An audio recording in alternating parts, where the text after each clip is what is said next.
Just a short time ago, I had the honor of presiding over the swearing-in of 5 new great American citizens. It was a beautiful ceremony and a moving reminder of our nation's proud history of welcoming legal immigrants from all over the world into our national family. I told them that the beauty and majesty of citizenship is that it draws no distinctions of race or class or faith or gender or background. All Americans, whether first generation or 10th generation, are bound together in love and loyalty, friendship and affection. We are all equal. We are one team and one people, proudly saluting one great American flag. We believe in a safe and lawful system of immigration, one that upholds our laws, our traditions, and our most cherished values.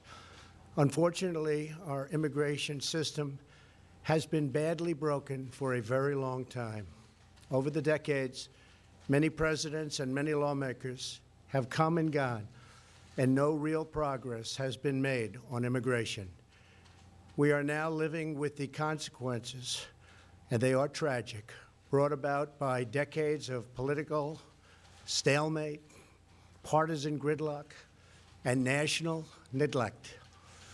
There is a humanitarian and security crisis on our southern border that requires urgent action. Thousands of children are being exploited by ruthless coyotes and vicious cartels and gangs. 1 in 3 women is sexually assaulted on the dangerous journey north. In fact, many loving mothers give their young daughters birth control pills for the long journey up to the United States because they know they may be raped or sexually accosted or assaulted.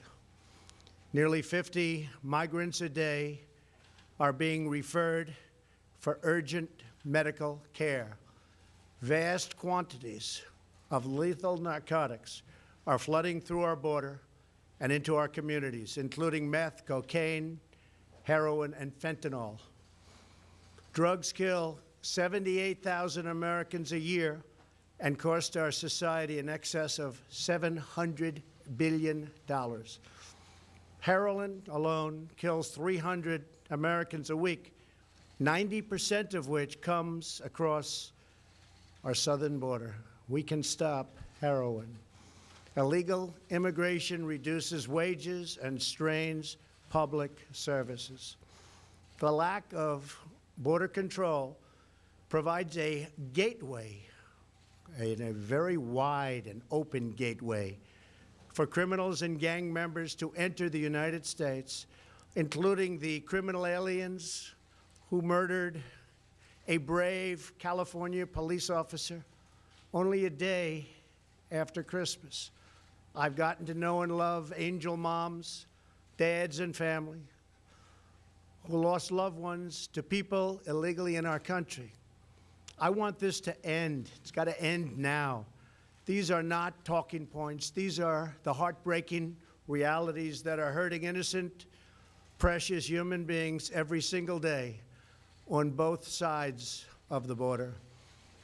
As a candidate for president, I promised I would fix this crisis, and I intend to keep that promise one way or the other. Our immigration system should be the subject of pride, not a source of shame, as it is all over the world. Our immigration system should be the envy of the world, not a symbol of disunity and dysfunction. The good news is these problems can all be solved, but only if we have the political courage to do what is just and what is right. Both sides in Washington must simply come together, listen to each other, put down their armor, build trust, reach across the aisle, and find solutions. It is time to reclaim our future from the extreme voices who fear compromise and demand open borders, which means drugs pouring in human trafficking, and a lot of crime. That is why I am here today to break the logjam and provide Congress with a path forward to end the government shutdown and solve the crisis on the southern border. If we are successful in this effort, we will then have the best chance in a very long time at real bipartisan immigration reform. And it won't stop here. It will keep going until we do it all. The proposal I will outline today is based on, first and foremost, on input from our border agents and Homeland Security professionals, and professionals they are. They know what they're doing. It is a compassionate response to the ongoing tragedy on our southern border. In recent weeks, we have met with large numbers of Democrat lawmakers to hear their ideas and suggestions. By incorporating the priorities of rank-and-file Democrats in our plan, we hope they will offer their enthusiastic support, and I think many will. This is a common-sense compromise both parties should embrace. The radical left can never control our borders. I will never let it happen. Walls are not immoral. In fact, they are the opposite of immoral because they will save many lives and stop drugs from pouring into our country. Our plan includes the following: $800 million in urgent humanitarian assistance, $805 million for drug detection technology to help secure our ports of entry, an additional 2,750 border agents and law enforcement professionals, 75 new immigration judge teams to reduce the court backlog of, believe it or not, almost 900,000 cases. However, the whole concept of having lengthy trials for anyone who sets one foot in our country unlawfully must be changed by Congress. It is unsustainable. It is ridiculous. Few places in the world would even consider such an impossible nightmare. Our plan includes critical measures to protect migrant children from exploitation and abuse. This includes a new system to allow Central American minors to apply for asylum in their home countries and reform to promote family reunification for unaccompanied children, thousands of whom wind up on our border doorstep. To physically secure our border, the plan includes $5.7 billion for a strategic deployment of physical barriers, or a wall. This is not a 2,000-mile concrete structure from sea to sea. These are steel barriers in high-priority locations. Much of the border is already protected by natural barriers such as mountains and water. We already have many miles of barrier, including 115 miles that we are currently building or under contract. It will be done quickly. Our request will add another 230 miles this year in the areas our border agents most urgently need. It will have an unbelievable impact. If we build a powerful and fully designed see-through steel barrier on our southern border, the crime rate and drug problem in our country would be quickly and greatly reduced. Some say it could be cut in half.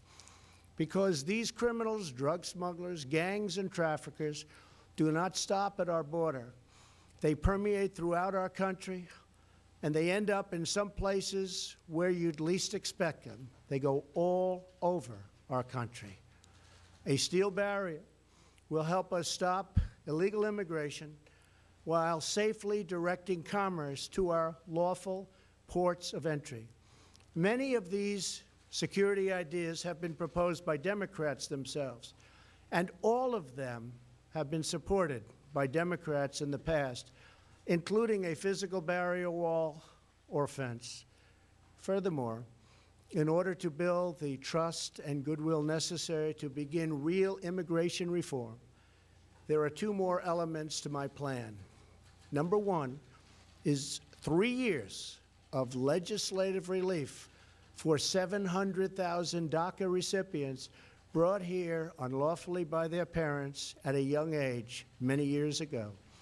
This extension will give them access to work permits, Social Security numbers, and protection from deportation, most importantly.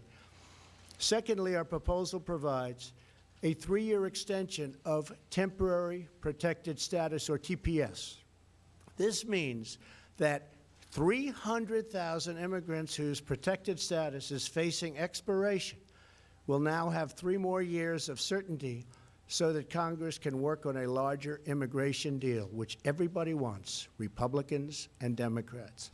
And our farmers and vineyards won't be affected because lawful and regulated entry into our country will be easy and consistent. That is our plan. Border security, DACA, TPS, and many other things. Straightforward, fair, reasonable, and common sense with lots of compromise. Senate Majority Leader Mitch McConnell has pledged to bring this bill to a vote this week in the United States Senate. Our proposal is not intended to solve all of our immigration challenges. This plan solves the immediate crisis, and it is a horrible crisis. It is a humanitarian crisis like we rarely see in our country. And it provides humanitarian relief, delivers real border security, and immediately reopens our federal government. If we are successful in this effort, then we can start the border project of remaking our immigration system for the 21st century.